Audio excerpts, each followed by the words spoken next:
네, 오늘 인터뷰 모신 분은 정의당의 강은미 부대표십니다. 지금 일정 때문에 지방에 계셔서 할 수 없이 전화로 연결한 점 양해 부탁드립니다.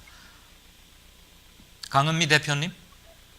예, 안녕하세요. 강은미입니다. 네. 목소리가 잘 안 들리네요. 그러세요? 네네. 출력을 조금 높이도록 해보죠. 지금 어떠세요? 예, 지금은 좀 들립니다. 예. 근데 제가 네. 지금 안정된 곳이 아니어서 조금 병원 갔다가 늦어져가지고 네. 실내에 못 들어가 있거든요. 죄송합니다. 네. 지금 밖에 계신다는 말씀인가요? 이동 중이십니까? 그러니까 뭐 조용한 공간이 아니어서 약간 소음이 있을 수 있는. 그건 그렇네요. 네, 죄송합니다. 예. 지금 상태로 조금 계셔줄 수 있으면 그곳에. 네. 왜냐하면 이동하다가 더 통화 품질이 나빠질 수도 네. 있으니까요. 네, 알겠습니다. 부탁드립니다. 흔히들 이런 말씀 많이 들으셨죠? 정의당 일 쭉 해오신 분이니까. 정의당은 저명 인사, 이른바 요즘 세대들 말로 하자면 네임드, 유명한 예. 사람 말고는 안 된다, 힘들다 그런 말들을 많이 합니다. 어떻게 생각하십니까? 그 정당 지지율의 한계 때문에 어쩔 수 없는 상황, 그러니까 정당 지지율을 2배, 3배 뛰어넘어서 당선되기 어려운 상황이잖아요. 예. 근데 그런 면에서 저는 이번에 여영국 후보는 의미 있는 결과였다는 생각을 합니다. 네. 아니, 특별히 창원 성산 물론 거기가 최근에 일어난 가장 큰 이벤트고 이슈인 건 아는데 그 질문은 조금 이따 드릴 거고요. 정의당에 대해서 일반적으로 하는 말이 사람들 말이 네네네. 유시민, 심상정, 노회찬 정도 굉장히 유명한 분들이죠. 그리고 나름대로 굵은 선을 남겼고 아주 독특한 정치적 컬러도 갖고 있고 대한민국 정치 발전에 기여한 바가 많은 분들입니다. 그런데 그렇게 정의당은 그렇게 유명한 사람, 네임드 빼고는 도저히 안 되는 거 아니냐. 왜 정의당은 그 사람들 말고는 뭐가 안 보이나. 이런 말들에 대한 정의당 부대표로서 느낌이 어떠시냐를 여쭤봅니다. 예. 아니, 그래서 말씀드리는 게, 네. 그러니까 저희 정당 지지율 자체가 10% 미만이지 않습니까? 예.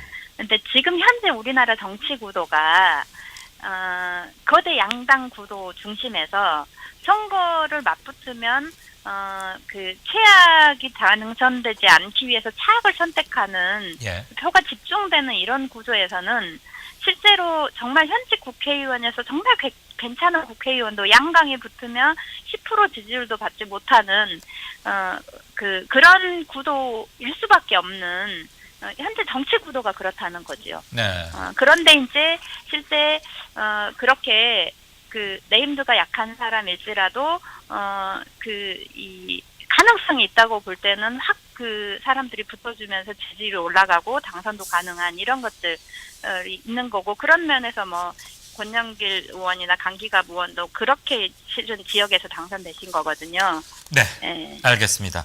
네. 자, 얼마 전에 끝난 4.3 창원 성산 보선 결과가 남긴 표심 어떻게 보시는지 궁금한데요. 잠깐만요. 네. 굉장히 진땀나는 역전승이었고 일각에서는 불안한 승리다 이런 말도 합니다. 물론 그쪽이 경상남도라는 본래부터 새누리당 정서가 강한 그런 지역 정서도 있긴 하지만 또 한편으로는 창원 성산 선거구는 권영길 의원, 전 의원 이래로 진보정치 1번지다라고 자타가 공인하는 곳이기도 하거든요. 그러니까 PK 정서 꼭 그것만이 지배하고 있는 것은 아닌데 마침 그 즈음에 터졌던 현 정부의 장관 인사정책 등에 대한 일부 실망감이 한국당 지지자들을 결집시키면서 정의당 단일 후보가 굉장히 고전했던 건 사실입니다. 예전에 노회찬 대표가 거의 17,000, 8천 표 차이로 아마 요번에 다시 붙었던 강기윤 후보 맞죠? 새누리당. 네네, 강기윤 후보. 자유당. 강기윤 후보를 큰 표차로 아주 눌렀던 거에 비하면 504표 차이였으니까 굉장히 아슬아슬했고 정말 99.8% 개표를 하고 나서야 뒤집힌 그런 거였는데 제가 질문 드리고 싶은 점은 이 대목입니다. 아마도 다음 선거 때는 1년 후죠. 내년 총선이. 네, 그렇습니다. 노회찬 지몬미라는 것을 지금 전국적으로 많은 사람들이 느끼고 계십니다. 아직. 우리가 노회찬을 지켜주지 못해서 참 미안하다. 너무 억울하게 떠나보냈다. 너무 아까운 손실이다. 네, 네. 그래서 그리고 노회찬을 그리워하는 것은 뭐 계속 여전히 꿈틀거리고 네. 있습니다만 그게 선거에 반영되는 이른바 노회찬 후광 효과는 갈수록 상당히 줄어들 거라고 보는 게 맞을 겁니다. 네, 저희도 그렇게 보고 있습니다. 네. 거기까진 동의하시죠? 예. 그게 물론 노회찬 정신, 노무현 정신 이것은 계속 갑니다만 삼국지에 나오는 것처럼 죽은 제갈량이 산 조조를 지금 그런 건 할 때는 아니니까. 그리고 정치 네. 현실은 받아들여야 하고. 그렇죠. 자력 갱생을 그렇죠. 위한 노력이 필요하죠. 네, 이번 보선에서도 그게 명확히 드러났고. 그래서 민주당과 한국당 사이에서 정의당만의 진로나 비전 그리고 전략에 대한 고민을 많이 하실 텐데 우리는 그게 듣고 싶고 그게 궁금해요.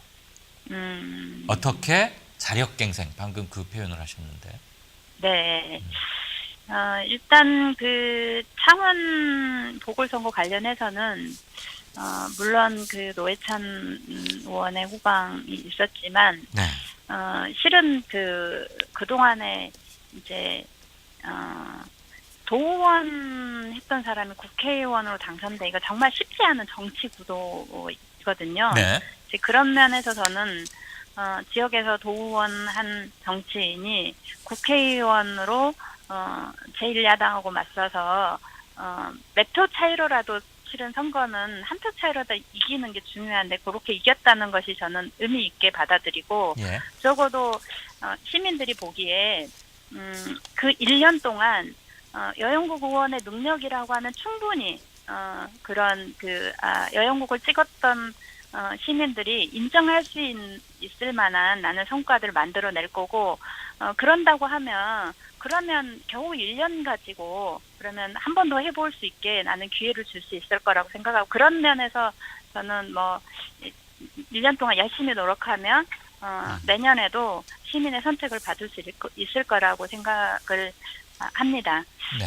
그리고 이제 그러면 민주당하고 자유한국당 사이에서 정의당의 전망은 뭐냐라고 보면 실은 촛불 전국에서 시민들이 원했던 것 대통령을 바꾸는 것도 원했지만 너무 불평등한 구조 그리고 실제 청년들이 비정규직들이 희망을 갖고 살아갈 수 있는 나라를 원했다고 보고 저는 그것에 답하는 정치를 차분하게 해나가야 된다라고 생각을 하고 그게 정의당의 또 비전이라고 생각을 합니다. 네.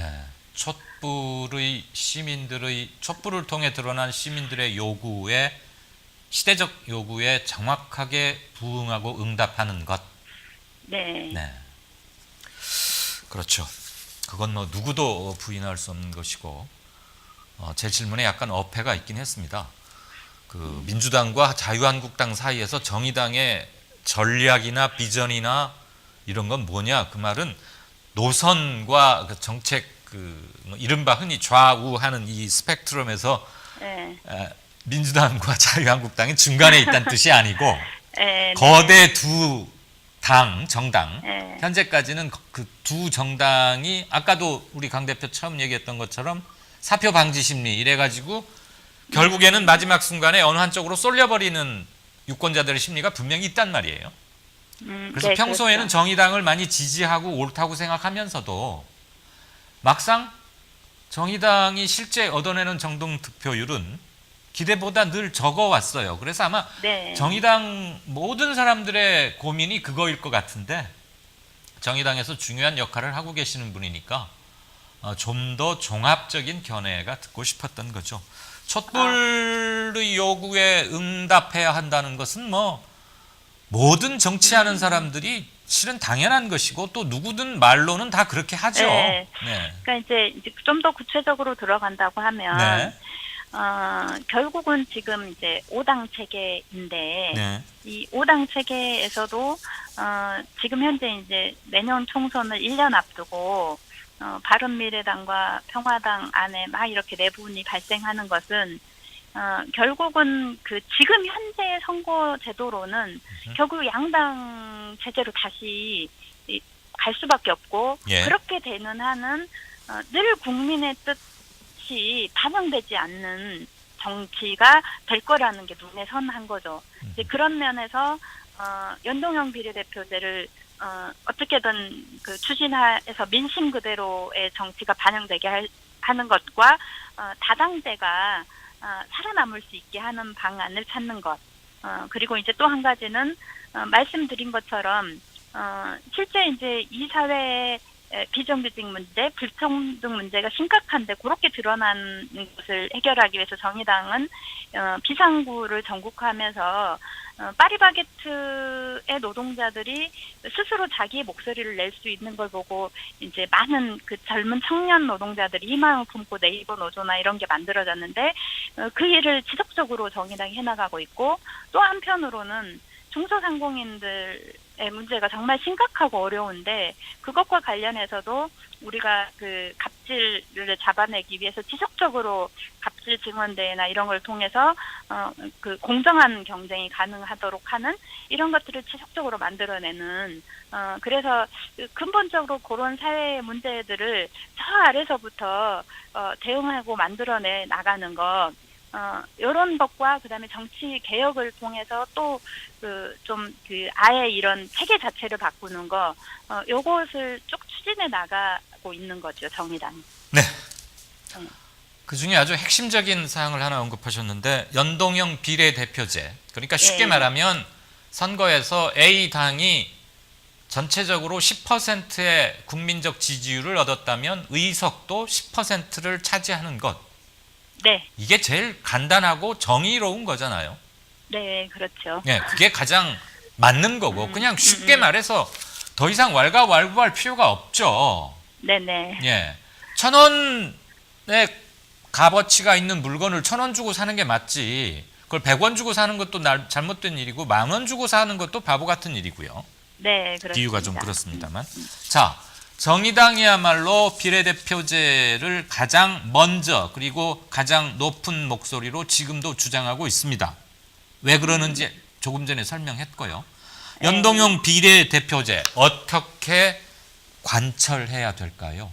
심상정 위원장 혼자서 저렇게 발만 동동 구르고 애만 태우면서 그럴 수는 없는 일인데 어떻게 하면 이것을 제도화할 수 있을까요?